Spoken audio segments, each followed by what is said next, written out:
Welcome to 500 Flights and Counting. If you love construction and drones, then we have something for you. We filmed the construction of a residential home from both the ground and the air over a 10-month period. Let's see what's happening today. Today is episode 6, the foundation pour. Well, it was time for the foundation to be poured because the rebar had already been installed. It was late in the afternoon when the trucks arrived and with their concrete foundation forms. All they had to do was be bolted together, and there were a lot of workers on the site. It was installed pretty darn quickly. I really wanted to fly this. And so when the concrete company showed up, I asked for permission and I got it.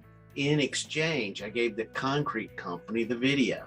Now remember, I'm Part 107 remote pilot, so I can do this for commercial operations. Even though this was going to be like a new project and I had flown multiple missions, I wanted to do it right. So I started by keeping my movement simple. And I kept a safe height of about 100 to 125 feet. Why is this? Because those are oak trees that are surrounding this property, and the oak trees grow up to about 100 feet high. Now, there were a lot of workers on the site, and I wanted to keep my drone away from the workers. So note that with the drone cameras, it gives the appearance that I'm flying directly over the workers when I wasn't. I was able to shoot both ground and aerial shots this day, and editing was getting easier.